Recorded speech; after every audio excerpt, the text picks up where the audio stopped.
Welcome to the greatest episode of Goat Quest of all time. The greatest of all time, this episode. Why, you might ask? Because we're talking about a sport that everybody can enjoy if you've got, what, $300 around now? No, $100. It's a rich man's game. Oh, I wouldn't say that. Golf is the topic of the day, Tom Beer. From what I understand, you've been a member at clubs. You've been barred from clubs. You've been suspended from play. I was barred from a club in Caseville, Michigan. It wasn't my fault. You're acting like Caseville isn't one of the top tourist attractions in the great state of Michigan, in the Thumb region. Oh, I love the Thumb, and I love Caseville. Is it the Cheeseburger Festival that happens in You Caseville? know, the Cheeseburger Festival happened after I left. I used to take a couple guys up there when I played for the Lions, like Mike Wells and Shane Bonham, and we went out to this club. I told a story a little earlier, and they ended up wrecking a cart. Wrecking a golf cart. Yeah, doing wheelies, standing on the back of the cart, and ended up fucking it up somehow. I don't know. A month later, I go to the club, and I'm going to play, and I walk in, and they got a chalkboard, and it says Tom Beer is banned from this club. Banned from the club. Banned from the club. So I did get banned from one club. None of my own doing. It's like when you go into a store and you're the shoplifter, Kind right? of. That has the photo, kind or of. you tried to dine and dash, And the they got a sad thing is photo of I didn't even know about it. So, I'm sure somebody else saw it. Nobody told me. It's a likely story. Let's crack them. Crack them? Yes. It's a likely story. I don't know who's buying it.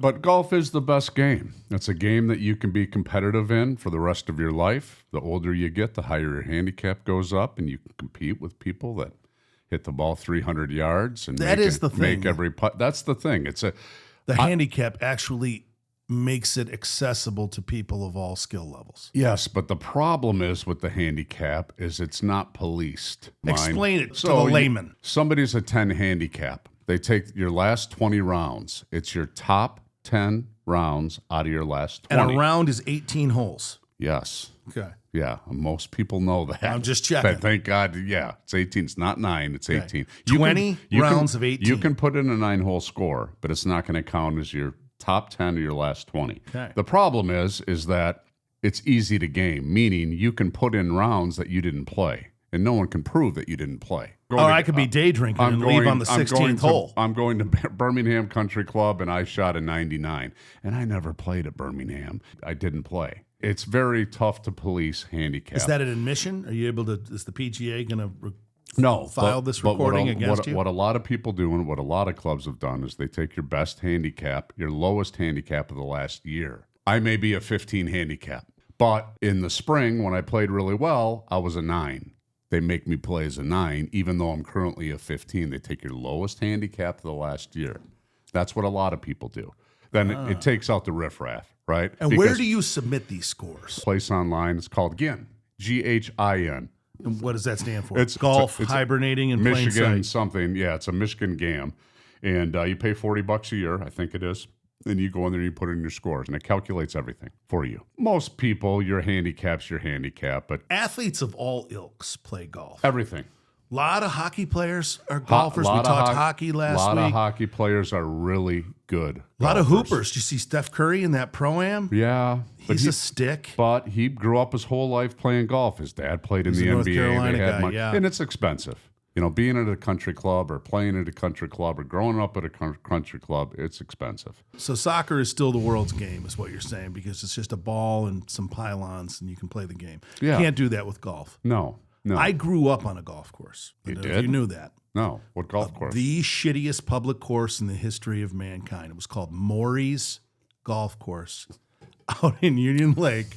Really? Just a guy. That's how creative they were. Wow. Just a dude's name. Maury's Golf Course. It changed to Harley's Golf Course. You had Maury and Sally. They actually lived on the course. Really? Maury died. Sally had the bar across the street. It changed to Harley's, and then it was the Union Lake Golf Club. Now, when it was Maury's, you may remember this. This was the signature of the course. The back nine. I may remember this. You may remember this, seriously.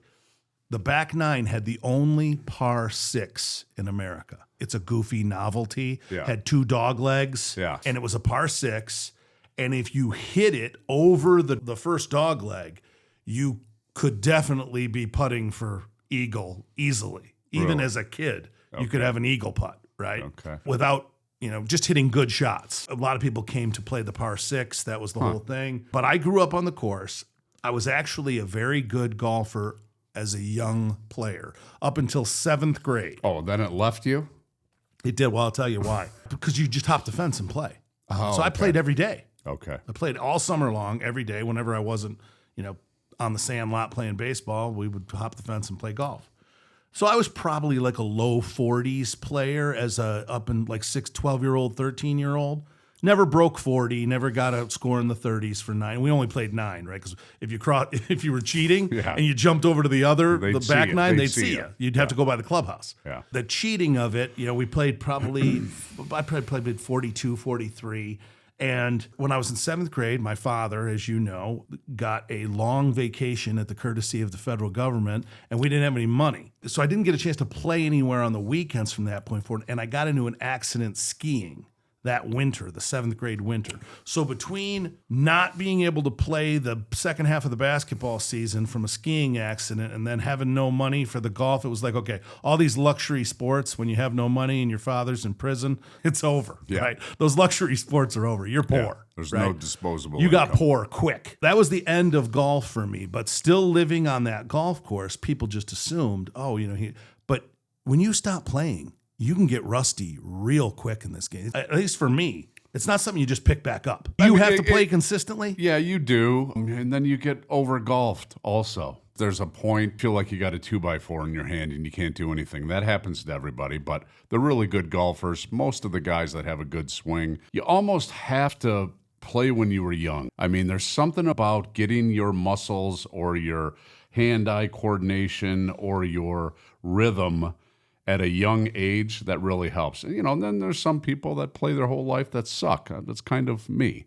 I had no money when I was young. I never played. I had a buddy that worked at Scenic Golf Course up in Caseville, and he would get us out there for like $15, and that was a big deal because I didn't have $15. Right? Being a football player and deadlifting and cleans and that was it. Things like that, that does not equate to good golf. Right. That equates to a stiff body and a shitty swing. And that's what I've got, a stiff body and a shitty swing. And that was me because weightlifting started getting much serious in 8th grade, going into high school, and then all through. So by the time I revisited golf post-college or even in college, I was bound up and muscle bound in ways that I had never been as a young player, and my swing was for shit. If you were stretching the whole time that you were lifting, and you were stretching, and you were doing golf exercises, and you were exercising your golf muscles, which are much different than football muscles. Yeah, we were powerlifting. Correct. And we were poor, and we didn't have any money at all. It was just not a priority. I mean, you can see the guys, like Tiger Woods, obviously, he's put on weight, he's bigger, he's stronger, But now everybody plays golf. And if you're an executive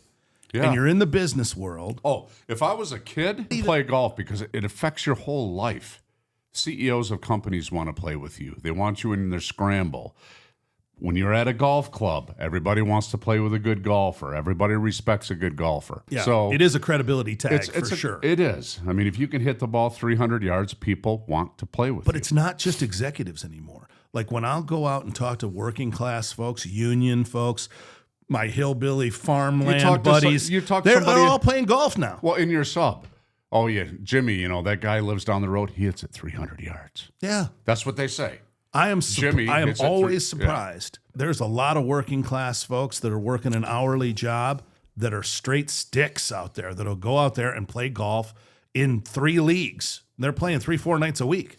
And what you look like does not equate to how you golf. Well, we've seen that with John Daly. Oh, look at Henley this weekend. Look at Henley this weekend that won Bay Hill Open. The guy weighs like 140 pounds. He's got great hand-eye coordination. He's got a great game. Hey, Ben Hogan was 140 pounds. So we're going to talk about him today. Yeah.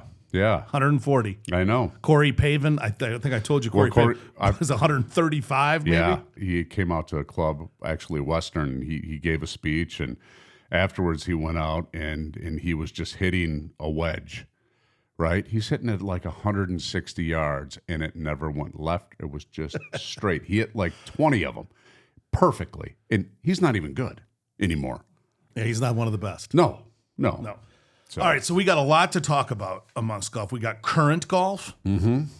We've got all-time great golf. We'll get to the list at the end. We'll build up to that. When I look back and try to kind of bring us up to date with how we judge something like this, you've got a few categories, right, by which the back of the baseball card has to be symbolized in a career. Yes. Majors. That's actually what I wanted to talk about first. Wasn't always 4. Okay. Yeah. In the beginning, you had the 2 amateurs. There were still 4, but you had the 2 amateurs, British and U.S. amateurs, and then U.S. Open, British Open in the beginning. And they pretty much considered the Western Open a 5th major back in the day, in the early days of the PGA Tour. That was like the 5th. Now it has evolved into, go ahead, the 4 majors. So this is just an exciting time of year for any golfer.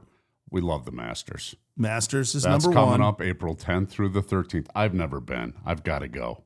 That's the bucket list. I have to go. It's on my bucket list. But it's always played at the same course, Augusta National. It's at Augusta National. It's April 10th through the 13th. Scotty Scheffler won last year. We won probably, I think he had 5 or 6 tournaments he won yesterday. 13 wins already as a 26, 27-year-old. Yeah. 28-year-old maybe. But he even talked about it. He goes, when he's been playing well for the last year and a half, everybody's like, this guy never has a bad day.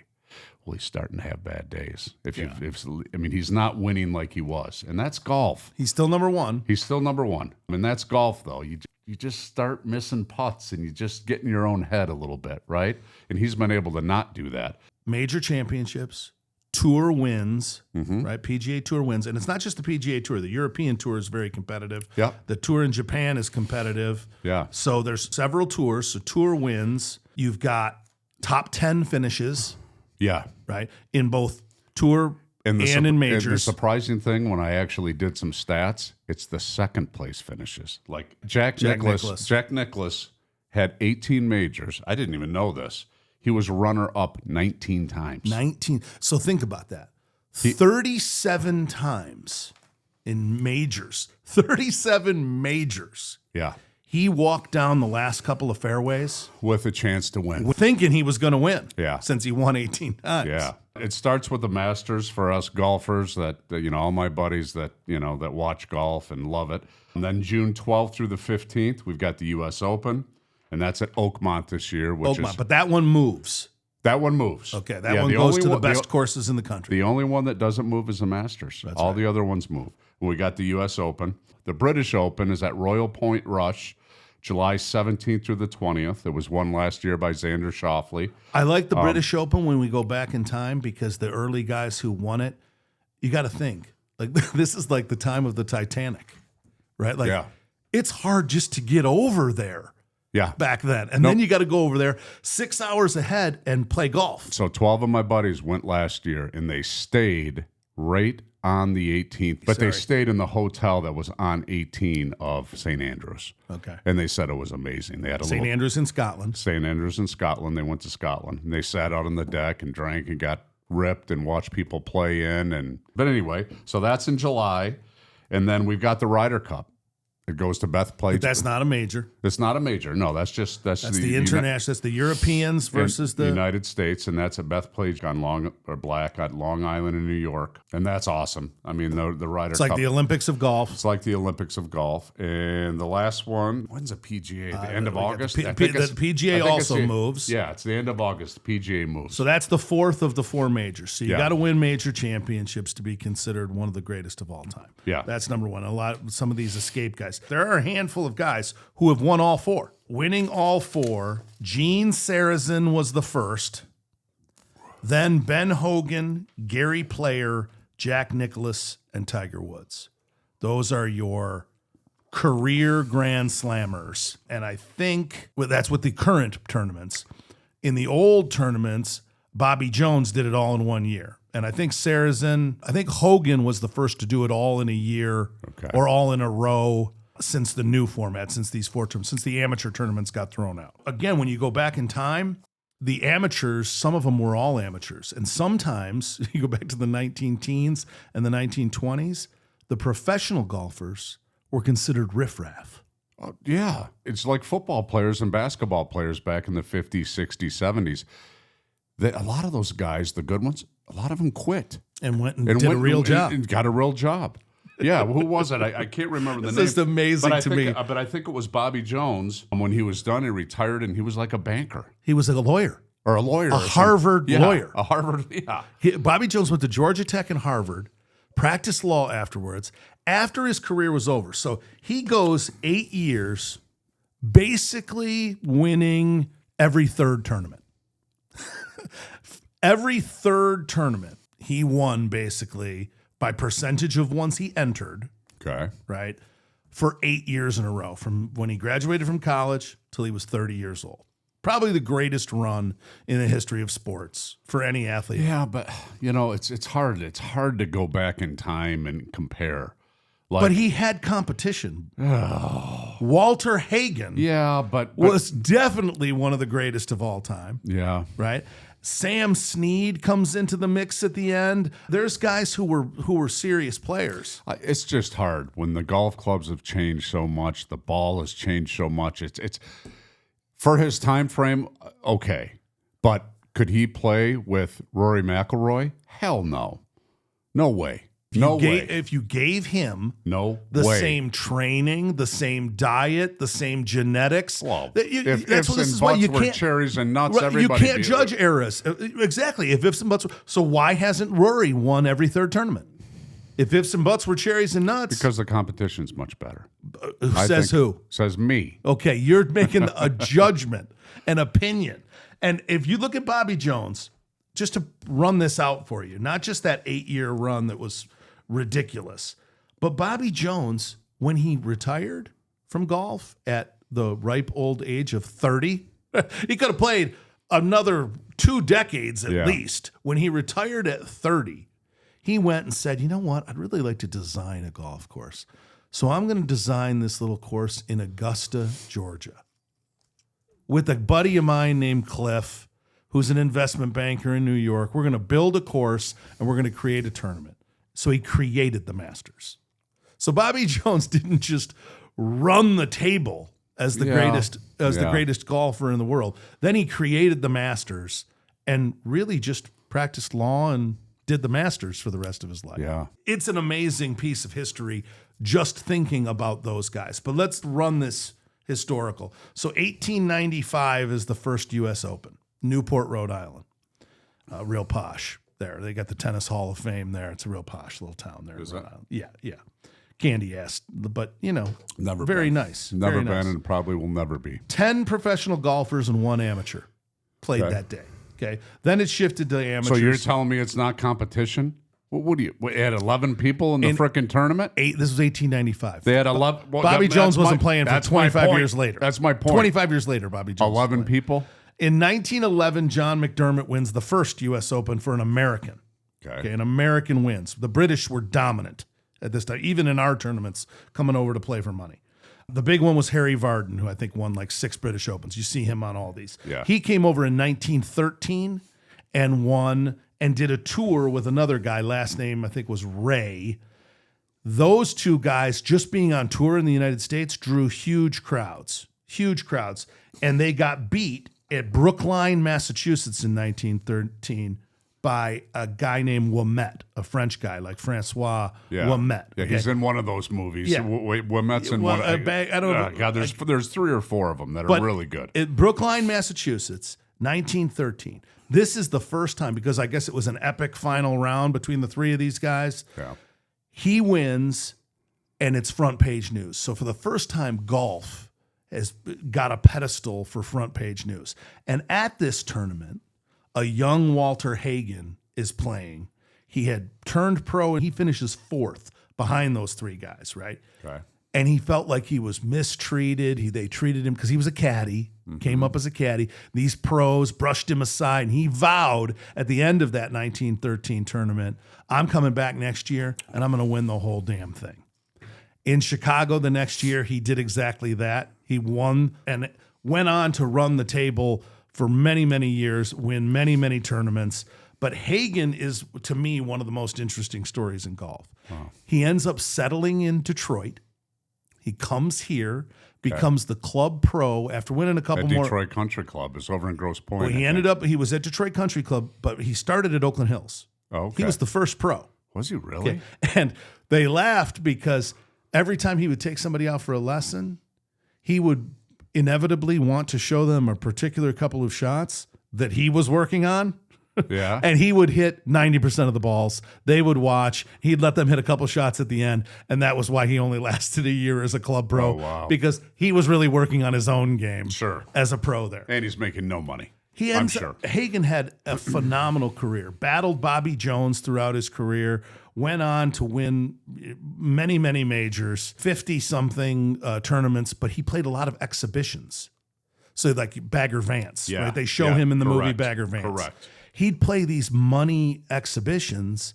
Like he got Bobby Jones to play one where he won 6,800, which was the biggest purse he had ever won at that point. So he used 1,000 of the purse to give Bobby Jones the most expensive watch that was being sold at the time, $1,000 watch, to thank him because if he wouldn't have shown up, the purse wouldn't have been nearly that big. Gotcha. Walter Hagen is considered the guy who put golf on the map. He was flamboyant. He wore crazy garb. Yeah. He showed up and did like a comedy routine and hit incredible shots. So he ends up living in Traverse City. Really? It spent all of his last days, I think he moved to Traverse City in like the late 1950s, died living in Traverse City. He's buried at Holy Sepulchre in Southfield, Michigan. Get out of here. No shit. Walter, Wow. That's my Walter Hagen story, one of the greatest golfers of all time. Wow. So that takes us through when golf becomes something of note. It's in the sports page now. Walter Hagen and Bobby Jones kind of put it on the map. You saw that in the movie Bagger Vance. And now we come into the world of Byron Nelson, Ben Hogan, Sam Nicklaus, Snead, sure.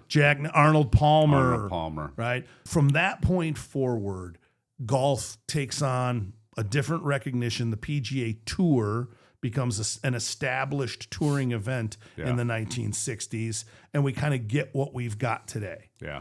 Who were your earliest memories of great golf? Jack Nicklaus, I think, was my first memory. Like I said, I didn't play golf when I was young. My grandfather was a scratch golfer for probably 35 years, lived in Harbor Springs.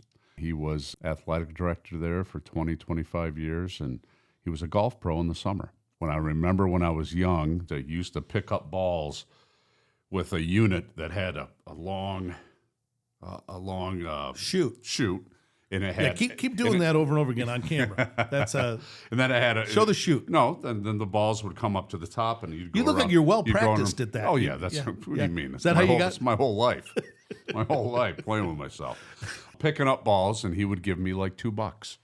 And I'd walk there. So it's in your blood. You've been golfing your whole life. But here's the crazy thing. No wonder you're so damn good. I would walk there. I'm not good. I'd walk there 2.5 miles, pick up balls. He'd give me $2 or $3, and I'd walk back 2.5 miles back to my trailer. We lived in a trailer in the middle of the woods out by Birchwood in Harbor Springs, if you know where that is. That's kind of my first thing with golf. But Jack Nicklaus was everything back then. There was no one better. It was Nicklaus and Arnold Palmer. You'd watch Arnie, but Nicklaus was really when we player. were young, Arnie was starting to trail off. Yeah. He had his run in the early 60s. Yeah. And you only saw him pop up on the leaderboard here and there. Real quick, because I'm going to forget this, but I played Bay Hill about 10 years ago, and I had a friend that was a newer member there, and we got in, and we teed off at 11:50. So I don't know what that means, right? But every day at 12 o'clock, Arnie teed off. So we get to the first tee, and on the tee box is Arnie teeing off. We followed him the whole round around. When we got done, they have an old school 19th hole at Bay Hill, and it's right out of 1960.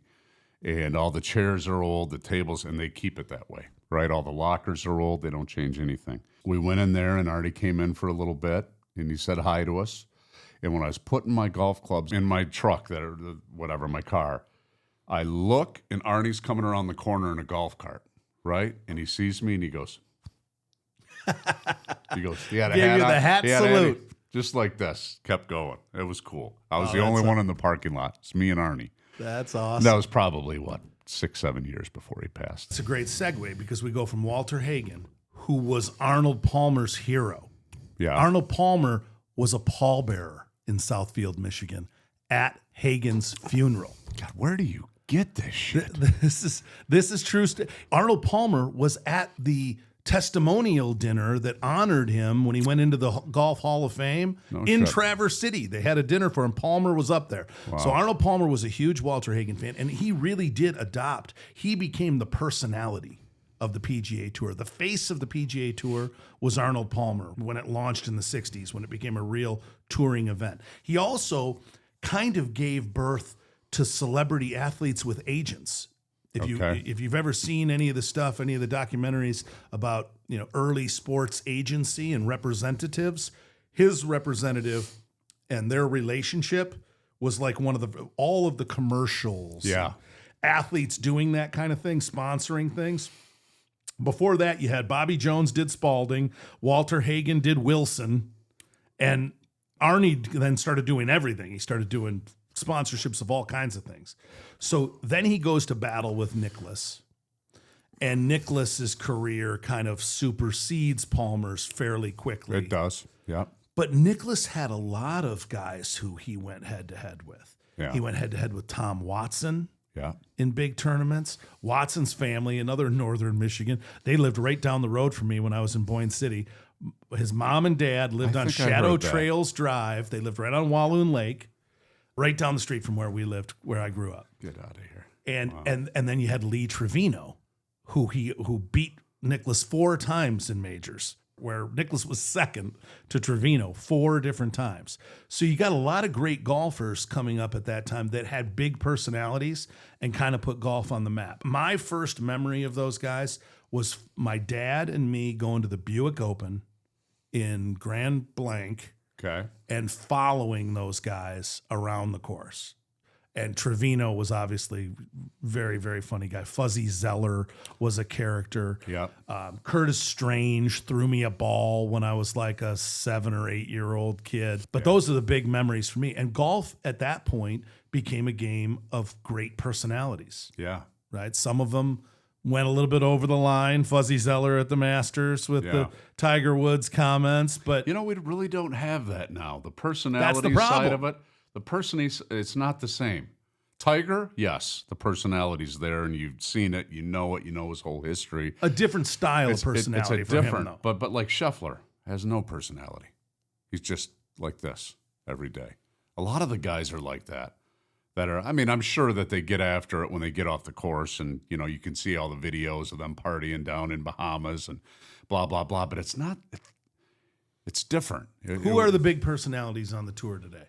In your opinion? I'd say Xander Schauffele is definitely one of them. But, oh, God, there's Phil Mickelson. You've heard his stories about gambling. Well, Mickelson, I think Mickelson was definitely kind of carrying that charisma torch. In that way. Now you've got Bryson DeChambeau in the rivalry with, is it Koepka? Yeah, Koepka. He's kind of subdued also. I like Shane Lowry. Yeah. He's a bit of a character. The Irishman. Yeah. I've heard he goes into all the pubs after every round and pounds beers with everybody. And who's the Australian who's of Asian descent? He's big on social media. He does the TikTok stuff all over the place. His sister's a golfer, a star LPGA golfer. He's from Australia? Yeah. Min Woo, is that his name? Oh, yeah, with the long hair in the back, kind of. He's got the long hair. Everybody loves him on TikTok. Yeah. That's what they need more of, right? Yeah, you got to get more of these guys getting out there on social media. McIlroy has been kind of the face for a little while of the PGA, the post-Tiger Woods face. He definitely is. He definitely is. And he's had his own problems. There was this rumor that he was dating the girl that does the Golf Channel, the blonde. He was supposedly going to get divorced. And then he was going to get divorced. Now he's staying together. Now the girl in the Golf Channel and him are best friends and doing interviews. Can you imagine if Arnold Palmer had to deal with this garbage? Well, the media chasing him around. I have heard a couple rumors. Arnie liked his women. Oh, well, that was the Mad Men and he era, liked his right? vodka. So the Arnold Palmer is not lemon. I'm not making excuses. The Arnold Palmer is not lemonade and iced tea. It's vodka, lemonade and iced tea. Yeah, they forgot one ingredient. Yeah, they did. But come on, he's got a drink named after him. the Arnold Palmer. Yeah. That's the stuff of legends. Yeah. Right? Yeah. Bobby Jones and Walter Hagen had their own line of clubs. Yeah. You know, I had Ben Hogan clubs. I had Ben Hogan's. I think I might have too. Yep. I had a Walter Hagen putter. I think I still might have it. An old Walter Hagen putter, but Gene Sarazen invented the sand wedge. Is that true? That's true story. Really? Gene Sarazen, who we will also get to on here. This guy won 7 majors, 38 PGAs, invented the sand wedge, was athlete of the year in 1932 for all athletics in the United States. He's at the Masters. He's down 3 strokes at the 15th hole and double eagles to go into a playoff.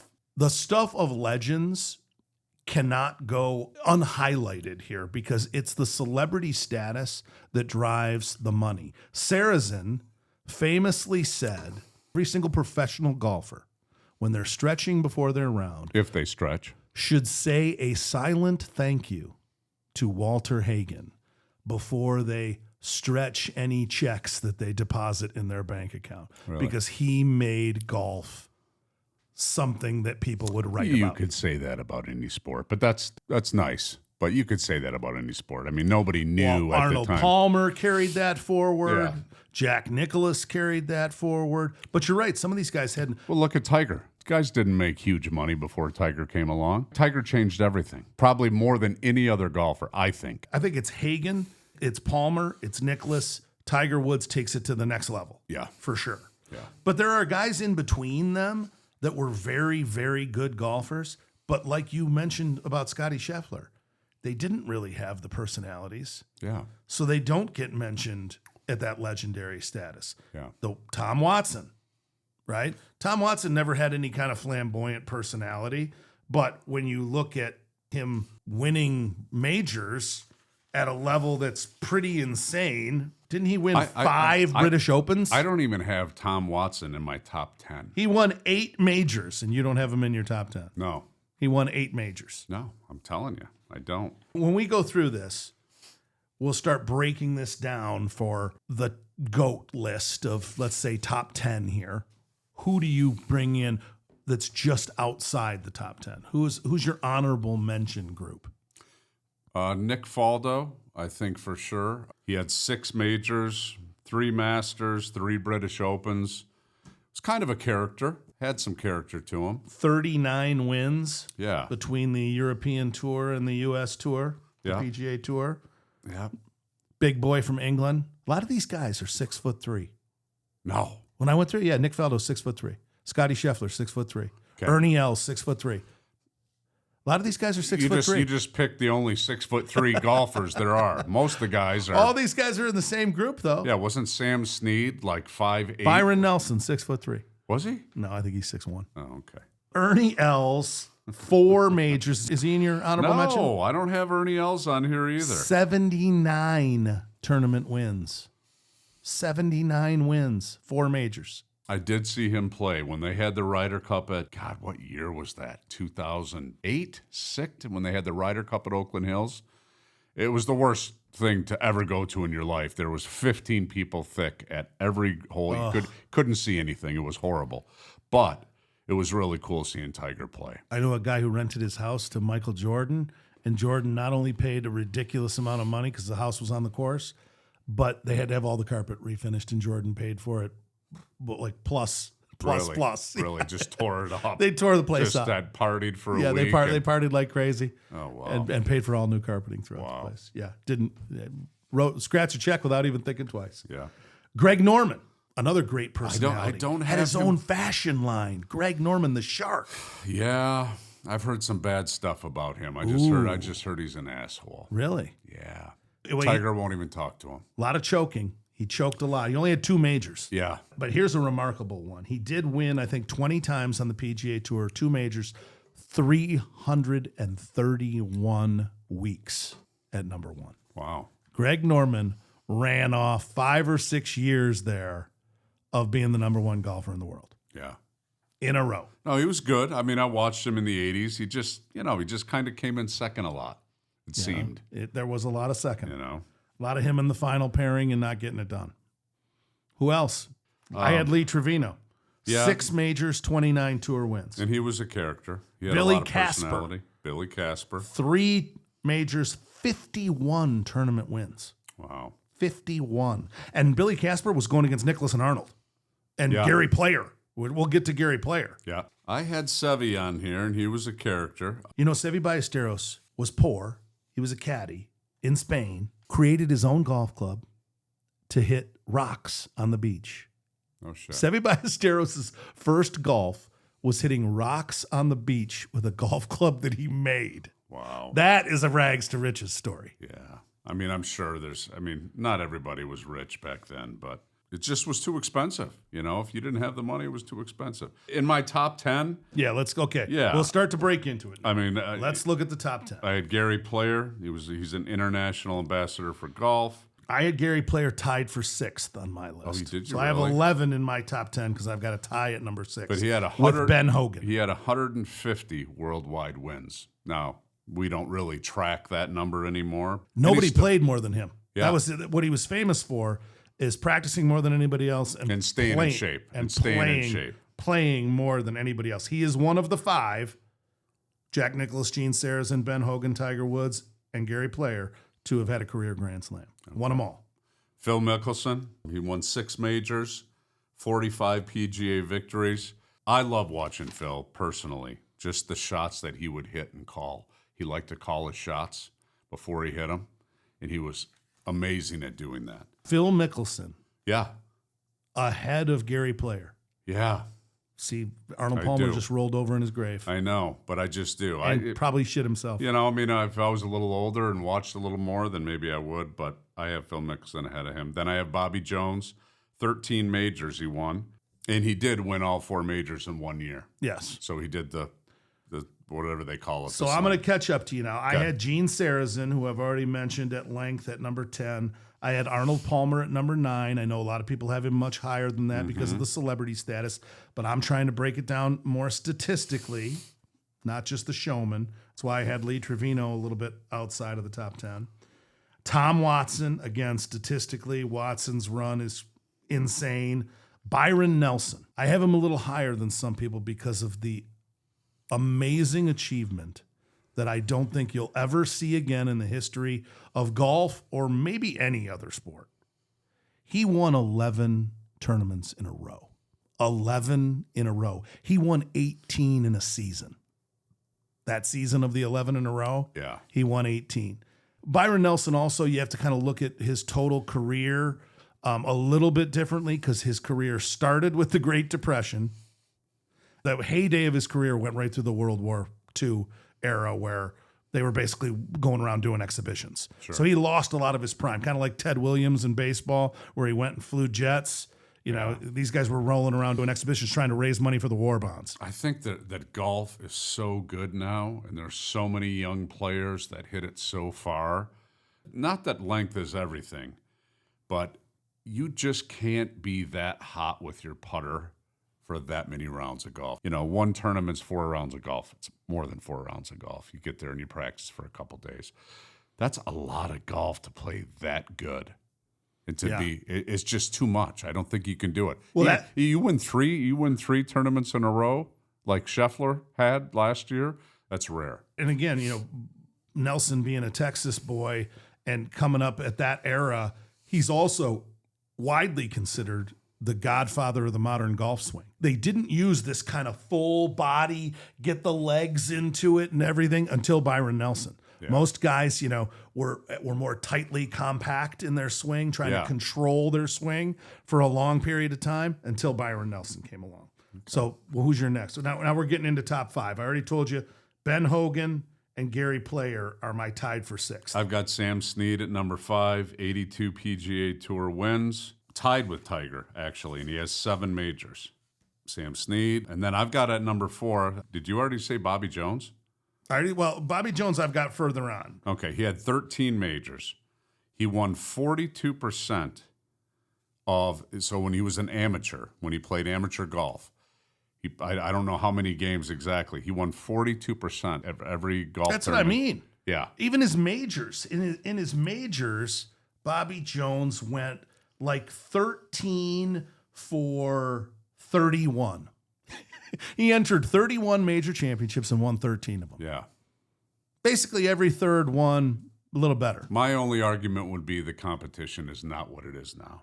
That's all. Maybe. I know it. Sam Snead won 82 PGA events. Yeah, I said to him. Him and Tiger Woods are the only two who can Yeah. say that. I have Snead at number 4. Okay. I had Hagen at 5 for all the reasons I already talked about. Hagen 5, Snead 4. So now we get into the top 3. I've got Ben Hogan at number 3. 9 majors. They say he was the best ball striker in history. I actually tease my buds that I'm a wonderful ball striker. But I am not a wonderful ball striker. But Yeah, you're a ball juggler, all right. I'm a ball juggler myself. So 9 majors, 64 PGA wins. He's got that career Grand Slam.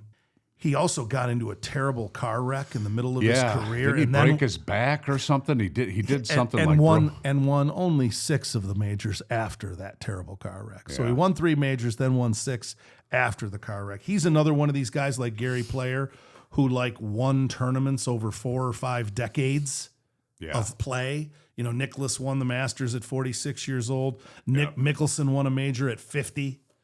He's one of those guys. Just played forever and at 140 pounds. Branded his own clubs. You get no argument from me with Ben Hogan. Number 2, I've got Tiger. Really, he's number 1 for me, but number 2, I'd say is Tiger just because he's never going to break Nicklaus's record of majors. He's got the most weeks at number 1, 683 weeks at number 1. Most consecutive weeks at number 1, 281 weeks in a row at number 1.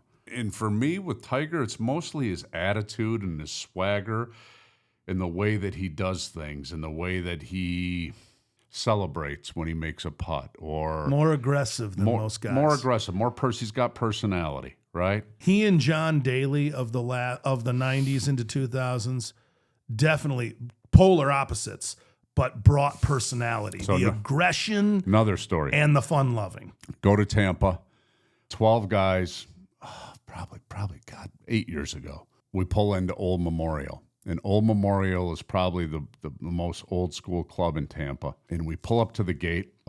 Probably a 10-year-old GMC pulls right up next to us, right at the gate next to us. And they got these big bars that go down. You'd never know it's a golf club. Very private. And the windows rolls down, and all my buddies are like, that's John fucking Daly. JD. We're like, right next to us. He just rolled down his window. So we pull up to the clubhouse, and we get out, and we're on the putting green, and JD gets out with a cigarette, hits 1 or 2 one-handed putts, goes right to the first tee, pipes it 330 yards down the middle.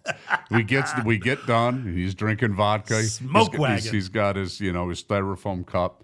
He's pounding vodka afterwards. We didn't end up drinking with him, but a couple guys went up, got pictures with him. He was cool as hell. So he sponsors this Mo Betta golf tour that my buddy Maury Tate, who's got the Cody Rodeo in the summer, they've got this thing where they go around and you pay an entry fee and then you win the pot. You know, it's kind of like one of those things. Everybody pays a get-in fee, and then the winner, they kick in some extra sponsorship dollars and they turn it into a pot. So they've got this tour thing. But Daly is like the partner in that whole thing. Okay. He's really found a way, without much consistency of actual tour championship golf, to stay relevant in golf because he's been such a character. Yeah, he's just a character, and I mean the stories about his drinking and his vodka and how much he drank and how he rolled out of bed every morning with a different girl and all the shit that he did. It's unbelievable. Have you ever seen the one with his recreational vehicle? No. He's had this crazy recreational vehicle. Well, he's got a big RV. He travels around in an RV. I know that. And it had the flip screen where his big screen TV could be watched inside or outside. It would flip around. So you could watch it under the awning when you were outside, or you could watch it inside. And media has played a huge role in the Tiger Woods, John Daly era. I hate to put them two together because obviously Tiger Woods is... Back to our countdown. I had Tiger Woods at 2 and I got Jack Nicklaus at 1. 18 majors, runner-up 19 times. He had a lot of charisma too. And I've heard some stories that aren't so good about him, just from golf clubs, being around golf clubs. He's kind of he's tough to get along with. That's Well, what I've heard. Aren't most when you're- perfectionists? I heard the same thing about Gary Player. Yeah, you know, but when you're just getting beat up every time, you can't take a piss, you can't go anywhere, you can't turn around a corner at a golf club and somebody's asking autograph or, come in here and see my kids, or you just get pulled so many different ways. I bet that can make you a little coarse. And right? Obviously, those kinds of pressures twisted the life story of Tiger Woods in the most recent era. If we press the rewind button 10 years, even 7 or 8 years, we'd probably both be saying Tiger Woods is the greatest player of all time. He didn't finish his career the way Nicklaus finished his career, the way that Watson finished his career, the way that even Mickelson, with a 50-year-old win, finished his career. Well, I mean, he's in California and he drove off a bridge that was like a 40-foot drop, and he can't walk anymore. That's what he said. He can play golf. He just can't walk. He goes, I just can't. The walking the 18 holes, especially at Augusta, kills me. And he had a legitimate problem with philandering. We can keep saying, okay, well, it was the Mad Men era for Arnold Palmer. It was not the Mad Men era for Tiger Woods. No, what Tiger was doing is a whole different level. But, I think one of the comedians said, I'm proud of Tiger. I mean, he only hooked up with 30 women. He had 30,000 chances per day.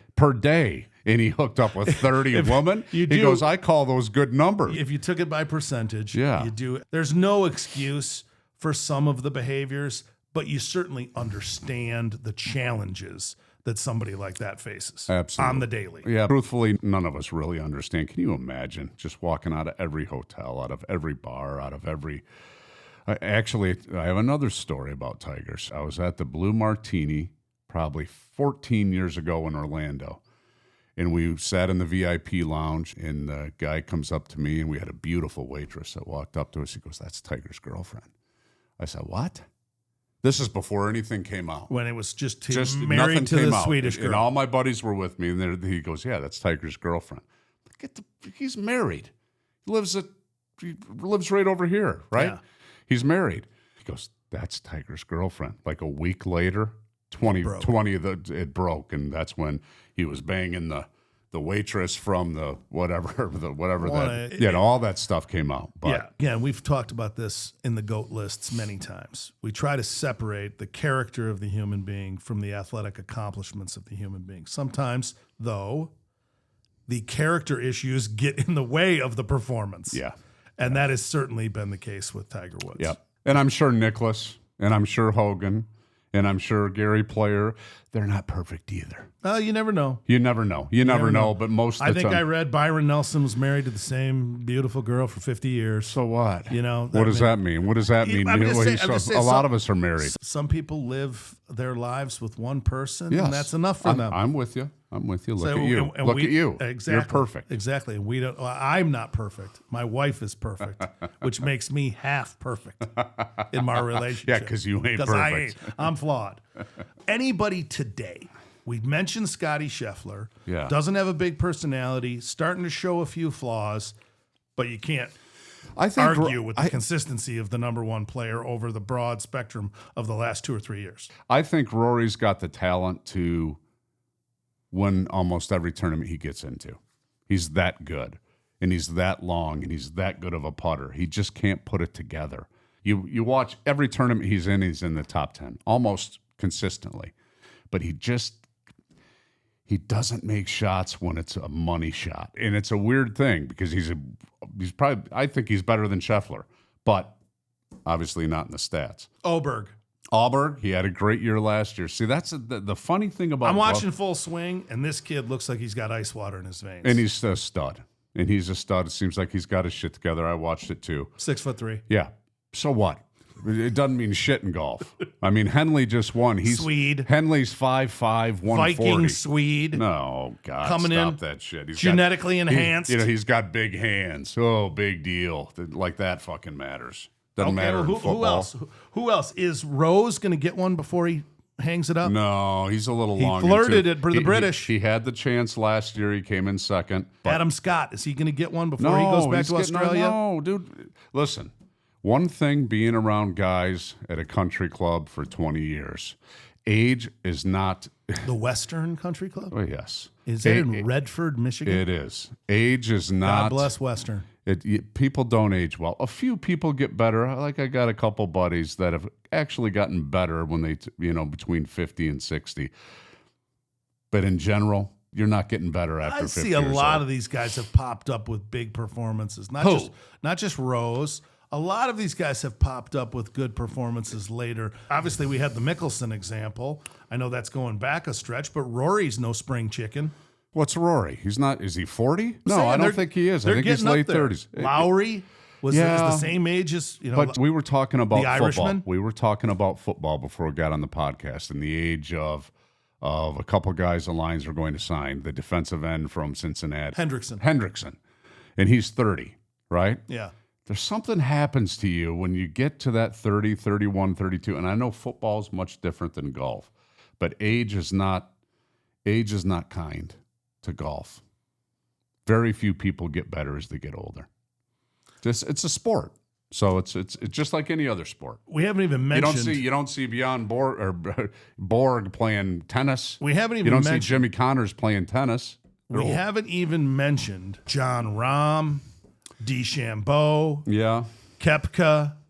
Like, these are all guys who are supposed to be, they were in the next wave of greatness. And now I know that the LIV Tour and the PGA, is that going to come together? Is it all going to be one? Are they going to make the deal? I think it has to be. It's just, the LIV Tour, LIV Tour financed by the Saudi Aramco prince. They could pay off the PGA Tour and it'd be nothing.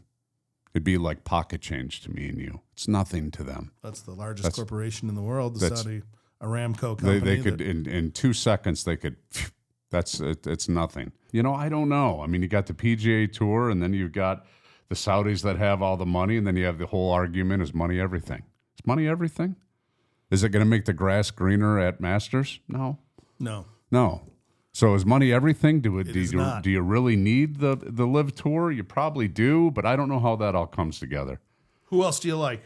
Who's got a chance to be a great one, to get on the list? I liked Colin Morikawa a lot. To get Xander Schauffele? To get on what? To get in the top 10 list? What about Xander? I like Xander a lot. I like his personality. I like the way that I just like his style, right? He's just a good dude. I like Rory too. I mean, and Scotty Scheffler, he's a super nice guy. I think it's Auberg. I think Auberg is the next coming. I think you're going to see him thoroughly dominate. Was it Tony Finau? Was that who you were talking about? The Australian? You were Adam saying, Scott is Australian. He's Australian, but you said it was an Asian Australian. Yeah, Min Woo, isn't that his name? Is he Australian? He is Australian. He he's of Asian descent, looks Japanese, but he is, he's Min Woo Lee. Okay. And his sister is also a stud golfer. She is... Boy, have the Asian women taken over golf. Minjee Lee is his older sister, and she is dominant. They are from Perth in Western Australia, which is kind of odd because it's more like a ranch city. It's kind of like the... Have you been? No, I've never been to Australia, but I want to. She has won 10 LPGA Tour events. And she's won 2 on the European. She's got the U.S. Open, Women's U.S. Open, and the Evian Championship in 2021. Wow.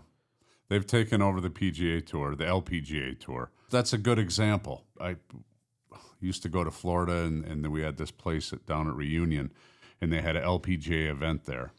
And you don't understand how good these women are. They're amazing. I mean, can they hit it as far as a man? No. But Corda is the gal she's on all the commercials. Yeah. And do they hit it way farther than we'll ever hit it in our life? Yes. Yeah. Well, it doesn't even look like they swing. There isn't a female golfer playing at a high level in their league that couldn't beat me. True. That's True. a fact. That's a fact. That's a fact. Yeah. All right. So we bring it down to the final. Mine top 5 to repeat. Walter Hagen, buried right here. Holy Sepulchre in Southfield, Michigan. Spent his final days in Traverse City. God bless him. Number 5. Sam Snead, the all-time winningest tour event player, number 4. Tiger Woods, who he tied with in those 82 tour wins, number 3. And then I've got Bobby Jones, the greatest run in the history of sports in those 8 years, and Jack Nicklaus, as you mentioned, with his 37 times walking down major championship fairways in the final couple holes, finishing first or second. And what he's done for golf also. Oh, just designing courses. Designing courses to funding, all the outings that he does. He shows up all over the place. So anybody that we need to give a shout out to that we didn't, I gave a very small shout out to Fuzzy Zeller, who was a crazy character. I'd say probably John tour. Daly for me. Just because, character? He was, of my age when I started watching golf and enjoying him and how far he hits the ball and the way that he approaches life. And I liked Craig Stadler. Remember the Walrus? Oh, yeah. Yeah, I like the Walrus. Hale Irwin. Yeah, he had no personality, though. He was just kind of... Funny glasses. Huh? He had funny glasses. Yeah, he had funny glasses. 80s glasses. He got dressed a little goofy, too, didn't he? Yeah. Wear some weird shit. Oh, talking about dress, Payne Stewart. Payne Stewart. Tragic, passed away in the plane accident. Yeah. Payne Stewart with the knickers and the... Yeah. Yeah. We should do this Losing as a my podcast. mind. We should talk golf in an actual episode.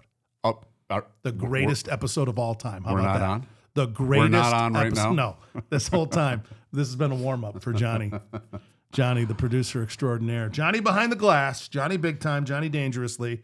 We're going to wrap it up right there. We're going to say that Jack Nicklaus is the unified GOAT across the spectrum with his 18 majors and designing courses from here to eternity. I always thought it was like one major that Tiger was off. It's 3. Yeah. It's 3. It ain't happening. It's 3. It's not happening. He's not winning the Masters another. No way. Nope, he's not Not going at to get his there. age. Rory's not going to get there. No, Doesn't have and enough Rory time. has the skill to get there. He just can't hit great shots when you have to, like Tiger used to. Tiger used to pull some shit out of his rear end. And Watch this big Swede. Watch yeah, Auberg. yeah. I think the big Swede is coming next. Okay. But next for us is going to be the March Madness. The March Madness will be ensuing the next time that we speak with you. We will have Selection Sunday behind us. We will know what the field looks like. We also have the 3-time in a row NASCAR winner, Chris Bell, on the schedule.